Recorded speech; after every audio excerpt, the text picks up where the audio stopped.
Oke, assalamualaikum warahmatullahi wabarakatuh.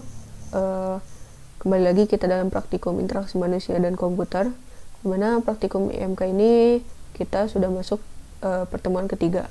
Di pertemuan ketiga ini kita akan mempelajari cara membuat flowchart dengan menggunakan Microsoft Visio. Nah, Microsoft Visio merupakan sebuah software komputer yang biasanya digunakan untuk membuat diagram. Contohnya seperti DFD, use case, UML, IRD, dan yang lainnya. Lalu ada flowchart, ada brainstorm, dan skema jaringan. Nah, di sini ada pengertian dari flowchart. Flowchart adalah suatu bagan dengan simbol-simbol tertentu yang menggambarkan urutan proses secara mendetail dan hubungan antara suatu proses atau instruksi dengan proses lainnya dalam suatu program. Jadi untuk flowchart sendiri itu akan menggambarkan alur kerja dari sebuah website atau aplikasi yang akan dibuat. Nah, ini ada contoh flowchart front end. Nah, untuk flowchart sendiri itu selalu diawali oleh mulai ya. Seperti ini bentuknya. Nah, untuk penjelasan dari bentuk-bentuk ini sebenarnya sudah dibahas di pertemuan kemarin. Nah, ini sebagai contoh saja. Ini untuk flowchart front end, dan ini adalah contoh dari flowchart back end. Bisa lihat di modul. Selanjutnya kita langsung saja masuk ke dalam Microsoft Visio.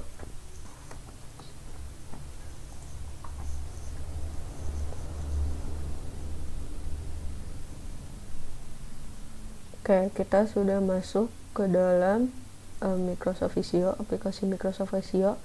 Nah, ini tampilan awalnya. Nah, karena tadi kita ingin membuat flowchart, jadi kita langsung masuk aja ke yang basic flowchart. Nah, di sini ada pilihannya, kita pilih yang ini, kita klik. Nah, ini di sini ada sebelah kiri ada simbol-simbol dari flowchart. Nah, ada proses, ada decision, dan yang lainnya. Nah, di sini kita akan membuat sebuah flowchart yang sama ya di seperti yang di PPT atau yang di modul tentang website Kebun Raya. Nah, pertama itu kita pilih mulai dulu ya. Untuk pertama itu kita start dulu di sini. Caranya tinggal ditarik aja. Ini ditarik. Terus kalau misalkan mau diubah formatnya silahkan ubah. Nah, kayak gini misalkan. Nah, ini adalah simbol start ya, kita mulai. Kalau misalkan mau menulis atau mau dinamakan, itu tinggal double klik lalu tulis mulai misalkan. Kita ubah huruf ukuran hurufnya, warnanya itu. Selanjutnya itu ada proses ya. Proses tinggal ditarik. Nah, kita ubah misalkan ukurannya mau dibesarkan atau dikecilkan, bebas ya itu mah. Filenya kita hapus, warnanya. Nah, di dalam proses itu ada banyak ya, ada beberapa menu. Pertama itu beranda,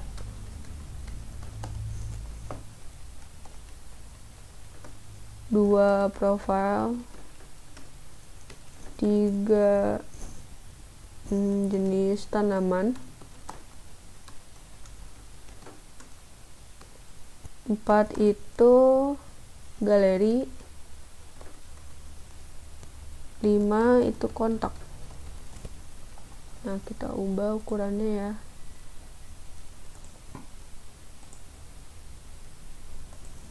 Nah, untuk paragraf juga bisa diubah di sini. Nah, ini terlalu besar, kita kecilkan. Kita taruh di tengah aja.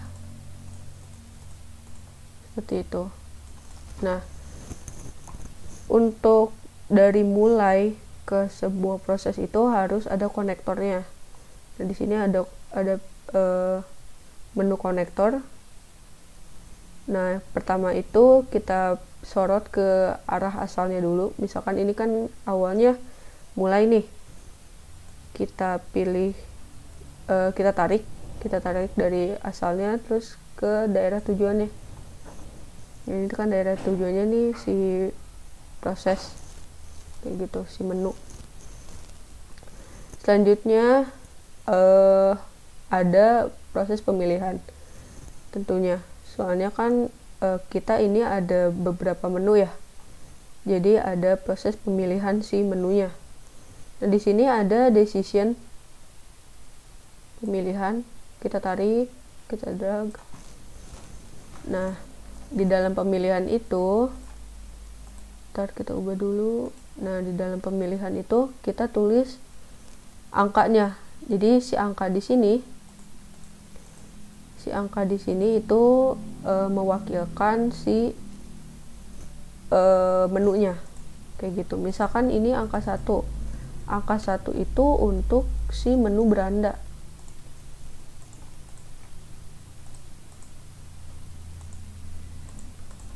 Nah, si angka 1 itu untuk menu beranda. Karena decision atau pemilihan ya, berarti ada nilai benar atau salah.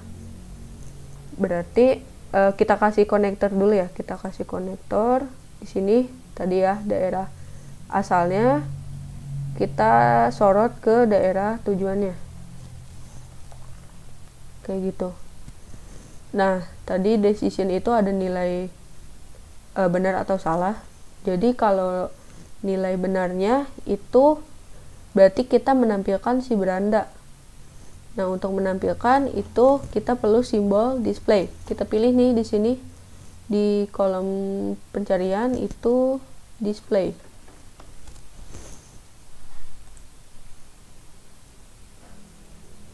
Nah, tinggal kita drag.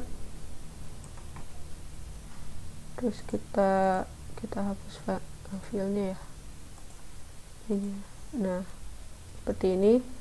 Terus kita kasih konektor lagi. Nah, kita tulis ini beranda. Berarti kalau misalkan nilainya benar itu 1, berarti akan menampilkan beranda.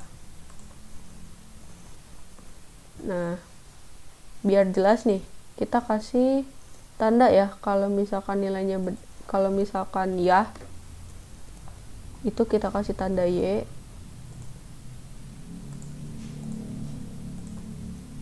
Oke. Nah, kalau misalkan tidak atau salah, kita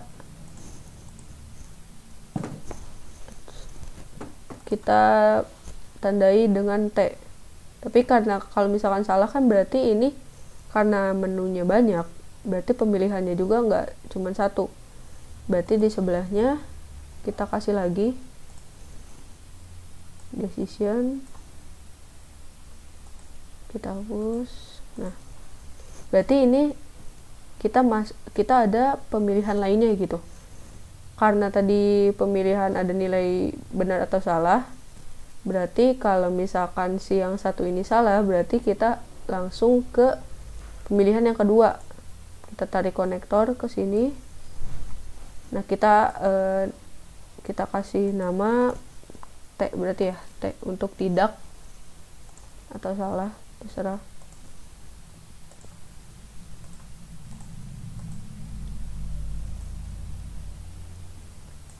Nih, seperti ini.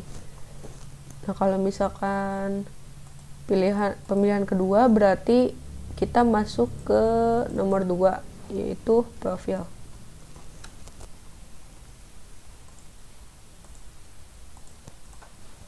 Nah, si pemilihan yang kedua juga tentunya punya nilai benar dan nilai salah. Kalau misalkan nilai benar atau pemilihannya benar gitu ya, berarti kita masuk ke menu atau menampilkan si profile, kita pilih lagi display.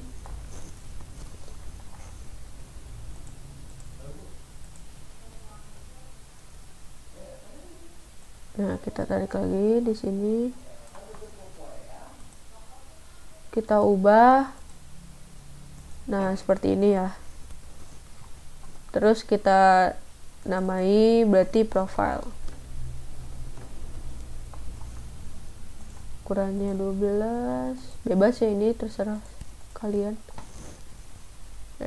Kita kasih konektor lagi di sini.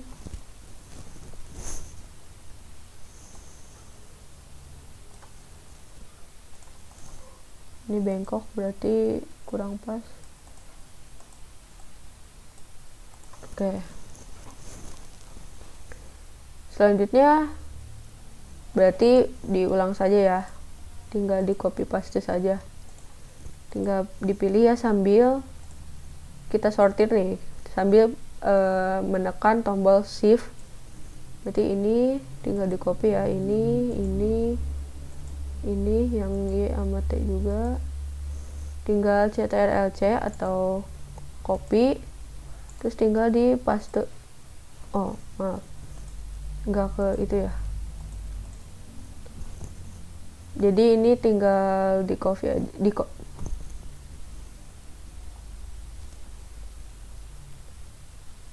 ya ini udah seperti ini. Jadi tinggal di copy paste aja ya. Untuk selanjutnya itu tinggal dipilih, disortir sambil menekan shift ya, shift, pilih untuk dikopas, CTRL-C lalu CTRL-V, tinggal disesuaikan. Nah, berarti untuk pemilihannya sama. Berarti kalau misalkan tidak memilih 2, berarti langsung dialihkan ke pemilihan ketiga, yaitu ini untuk jenis tanaman. Oke, sama, berarti tinggal di paste aja yang tadi. Berarti yang keempat itu milik galeri. Ini bukan 6 ya, tipe 5. Copy lagi.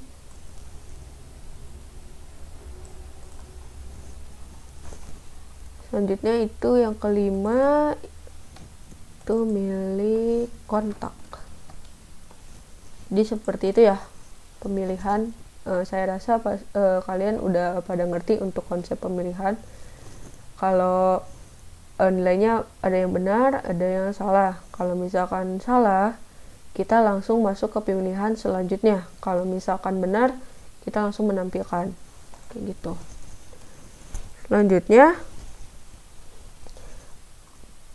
ini kan kita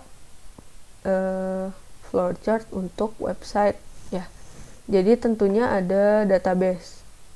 Kalau yang di modul berarti karena ada database-nya, ini websitenya pasti website dinamis. Nah, kita kasih penginputan data.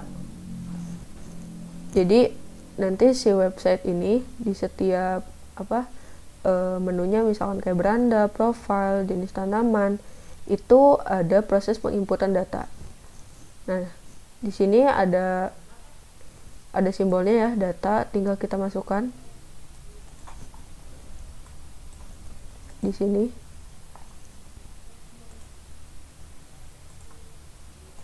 Kita ubah. Oke.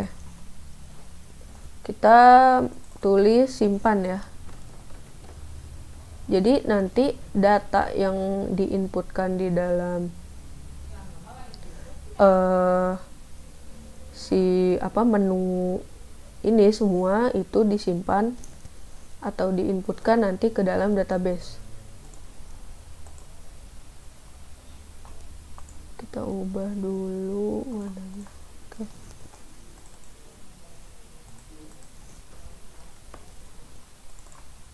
Nah, ini sudah mewakili ya. Jadi misalkan data ini, semua menu itu menginputkan data, berarti tinggal nanti disatukan oleh konektor. Nah, berarti otomatis di sini juga ditambahkan database.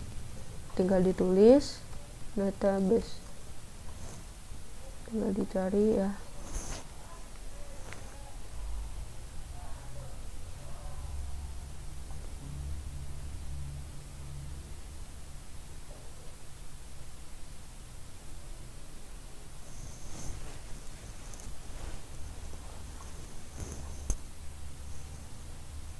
Oke, ini ada database, tinggal ditarik, tinggal diubah.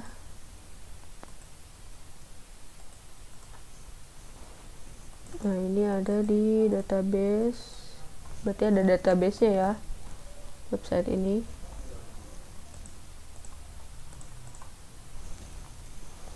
Nah, untuk konektornya berarti langsung saja, ini tinggal langsung dimasukkan saja ke si database. Ini juga langsung ditarik,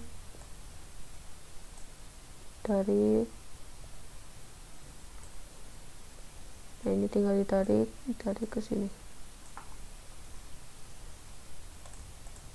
Nah, seperti itu. Selanjutnya, jadi karena ini yang terakhir, berarti di sini tinggal kita tampilkan display lagi sini. Nah, display untuk keluar. Jadi ini nilai salah dari si pemilihan yang kelima. Ini kita kopas aja.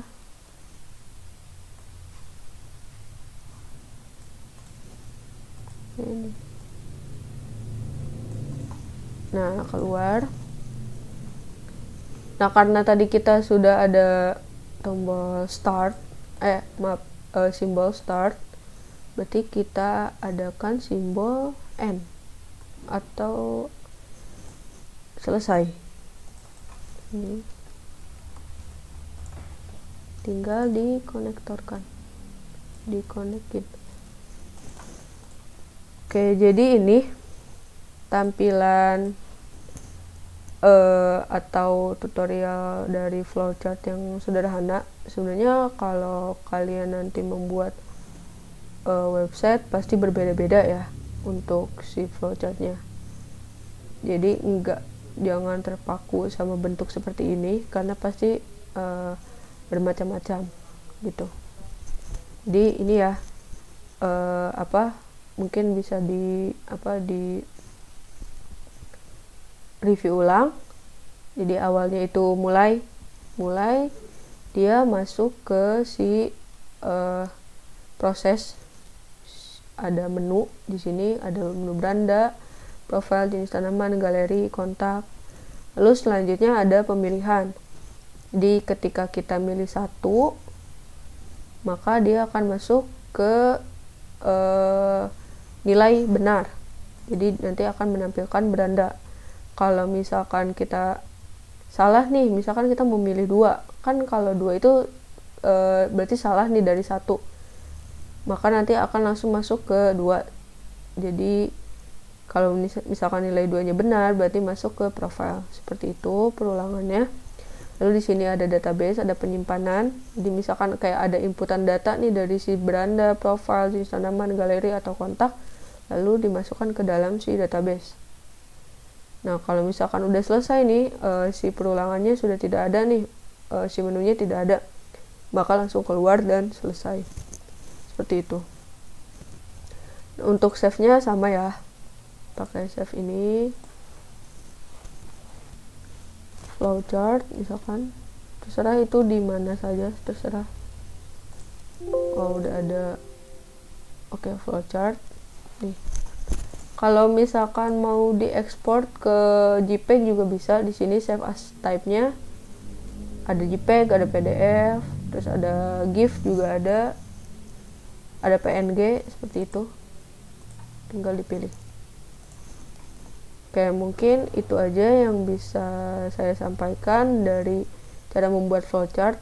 Intinya teman-teman harus banyak explore di Microsoft Visio-nya, karena di sini kita hanya mempelajari tentang flowchart gitu, sedangkan banyak diagram-diagram lain seperti misalkan UML, use case, terus DFD, seperti itu bisa dibuat di dalam Microsoft Visio gitu. Mungkin itu saja. Wabillahi taufiq walhidayah. Wassalamualaikum warahmatullahi wabarakatuh.